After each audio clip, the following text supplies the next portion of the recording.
Итак, тема сегодняшней лекции – Зигмунд Фрейд. Психоанализ.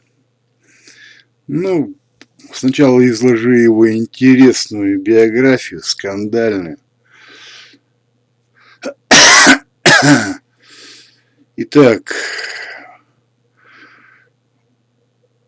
он жил годы жизни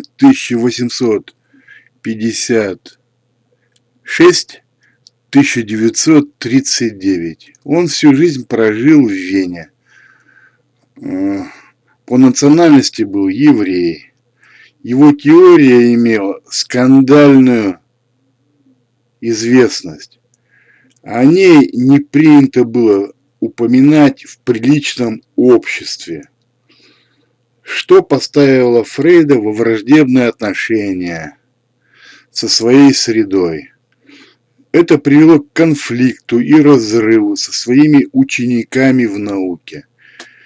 Его учениками был Карл Юнг, Альфред Адлер и Эрик Эриксон. Но Фрейд не отступил от своих научных принципов, хотя он стал человеком замкнутым и нелюдимым. Научно-исследовательская деятельность ему была недоступна из-за бедности, поэтому он против своей воли стал врачом-психотерапевтом. Кстати, заработал на психоанализе хорошие деньги. Официальная наука отвергла теорию Фрейда о роли сексуальности в жизни человека. Один из ученых с трибун научного конгресса заявил, что теория Фрейда – это дело полиции. Но, по моему мнению, Фрейд устроил переворот в психологии. То фактически он стал основателем современной психологии. Одна из ошибок Фрейда стали его опыты по употреблению кокаина. И Фрейд считал, что кокаин – это лекарство против всех болезней. Его статьи на эту тему стали одной из причин повальной эпидемии увлечения кокаином в Европе и Соединенных Штатах на рубеже 19-20 веков. Впоследствии Фрейд подвергся суровой критике за пропаганду употребления наркотиков. Он сам в течение длительного времени употреблял наркотики, да он их употреблял до конца жизни. Кроме того, Фрейд выкуривал ежедневно 20 кубинских сигар. По этой причине Фрейд заболел раком глотки и перенес 33 тяжелые операции. Во время гитлеровской оккупации Австрии в 1938 году его дочь Анна была арестована гестапо. Ей удалось освободиться только благодаря случайности. Нацисты публично жгли книги Фрейда. За год до смерти Фрейд был выслан в Лондон как перемещенный еврейский эмигрант. То есть умер в Лондоне, а не в концлагере. Итак, второй вопрос. Структура личности. Сущность психологической теории Фрейда. Ранее философы подчеркивали только значение разума и сознания в жизни человека и общества. А Фрейд устроил иррационалистический переворот в науке. Этот переворот состоял в том, что Фрейд считал, что главное не разум, а подсознание. И что разум – это только верхушка айсберга. Конечно, он не был первым. Еще Артур Шопенгауэр обратил внимание ученых на роль бессознательного в поведении человека. К бессознательному относятся инстинкты, интуиция, воля, чувства. Так вот, по мнению Фрейда, сознание только верхушка айсберга, под которой скрывается бессознательная, огромная подводная часть айсберга, которая оказывает огромное влияние на поведение человека. Это было восстание против разума. Я перечитал много учебников и книг Фрейда и не мог понять его главную мысль. И только в одном американском учебнике я прочитал эту главную мысль. Вот она. Подсознание человека напоминает котел, который вырабатывает много сексуальной и агрессивной энергии. Эта энергия требует выхода, иначе котел может взорваться и наступит болезнь в форме невроза.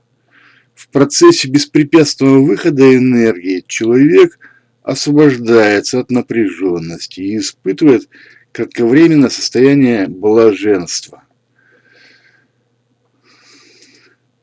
Итак, Фрейд выделил два главных инстинкта. Это инстинкт жизни эрос и инстинкт смерти танатос.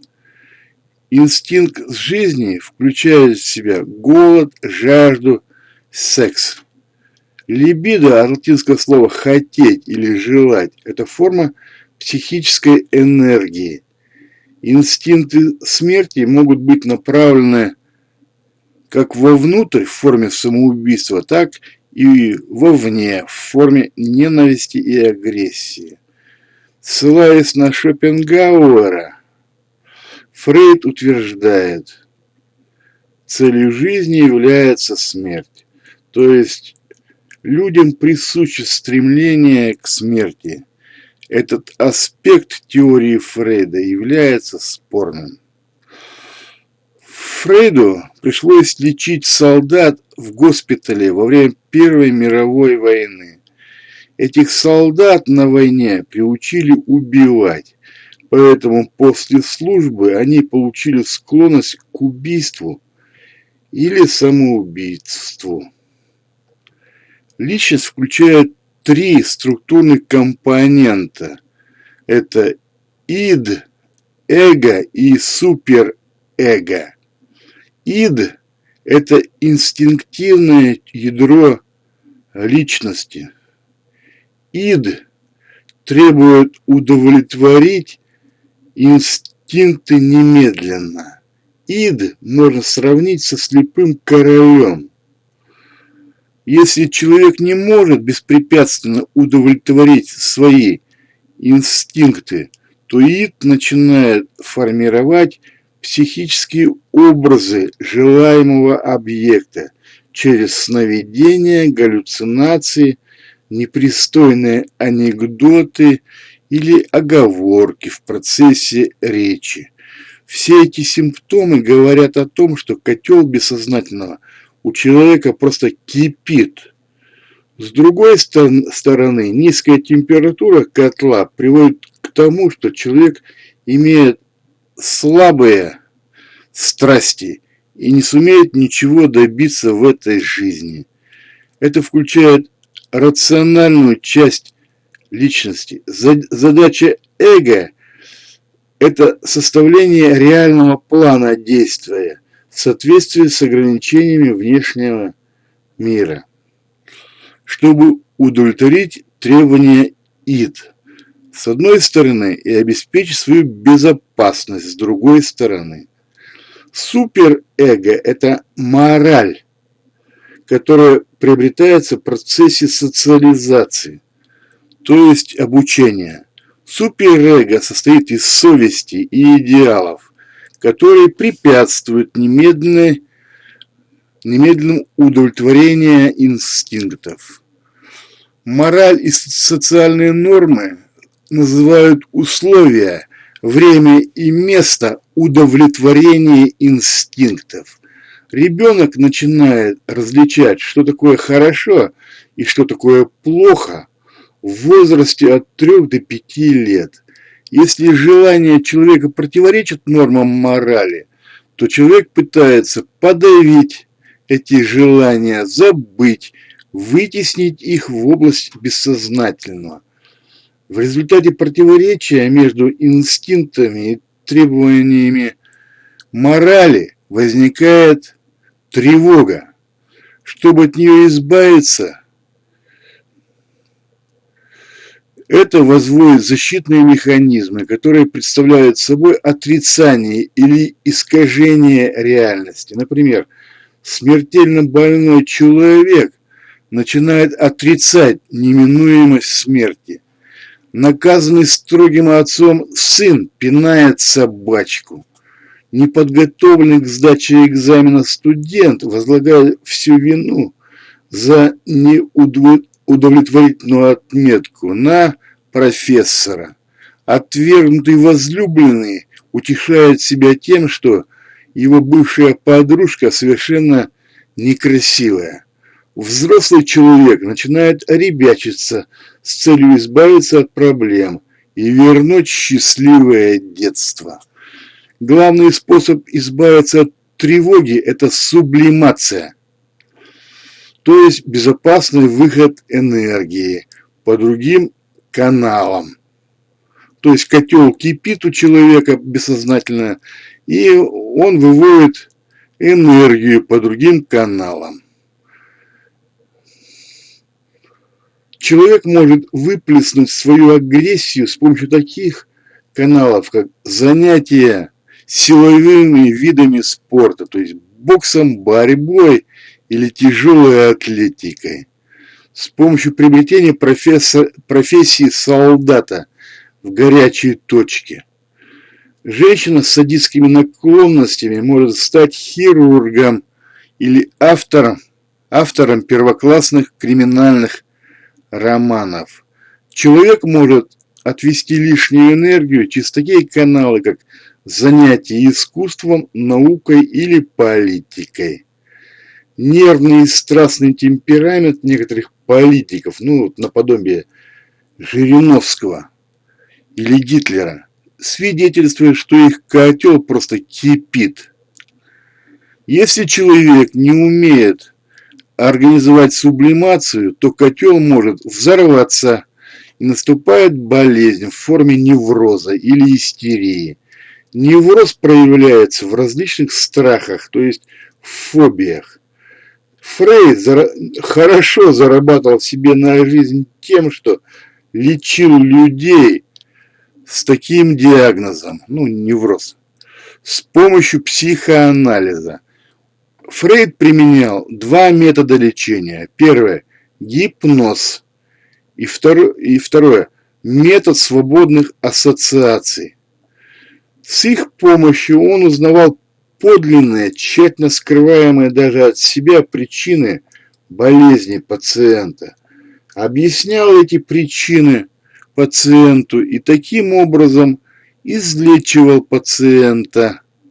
Метод свободных ассоциаций состоит в том, что психиатр записывает и анализирует любые мысли пациента, который должен лечь на кушетку, расслабиться и говорить вслух все, что приходит ему в голову, без всякого страха или стыда за свои мысли. Недостаток психоаналитического метода состоит в том, что платная процедура лечения может длиться годами. Но все это стоит больших денег. Это гораздо дороже, чем простая таблетка. Фрейд стал новатором в психологии. Его роль можно сравнить с ролью Дарвина в биологии или Менделеева в химии.